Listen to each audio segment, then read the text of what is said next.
very easy to make friends, but again, it's because I'm creating those conversations with like questions, or I'm beginning the conversation, which is something that I wasn't good at before. Yeah, and then as soon as we started our businesses, we actually started going to actual networking events, right? And networking events can be online, it can be in person, the better in person, because you're actually face to face with people, and I like to read people and I get to know people that way better too, and you can hear through their voice or their tone what type of person they are, and what type of direction the conversation is going. But anyway, just being able to recognize that when we started our business, it was important to actually go to networking events.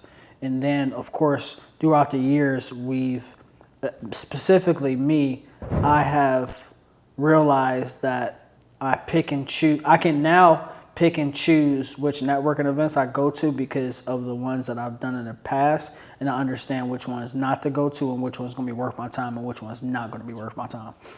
Yeah, it's so important.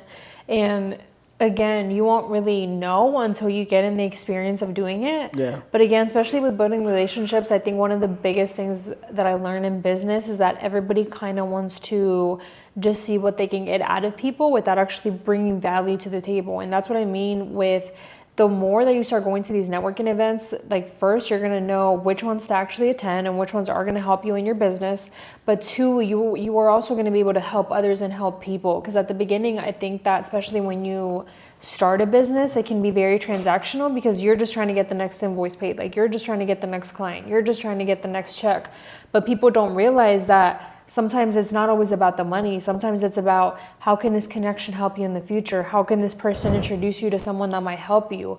Or how can this person connect you to a resource that might help you? So again, and it also comes from giving. Like something that we talk about in marketing is always giving value, whether that be through free content, whether that be through free tips. It's always about, giving, because that's how people trust you. Yeah, what's your favorite way of building relationships now?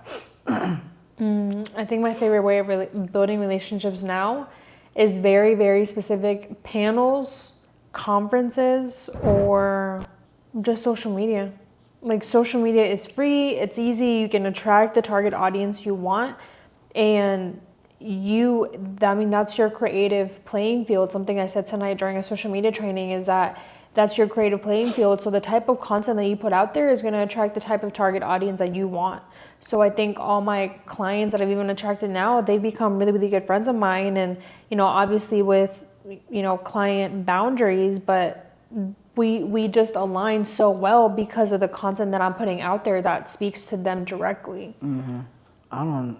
It's probably for me, and I don't want to say it's because of business. Yeah, what about for you? I was going to say in person, but I was like, even people I meet in person be bullshitting. So but then I am basing that off of being transactional too, and not necessarily money wise, but actually action wise. Like be a lot of people that bullshit to you in your face too. So for me, my best time has come from LinkedIn, honestly, because everybody that I meet on LinkedIn that I've actually interacted with or actually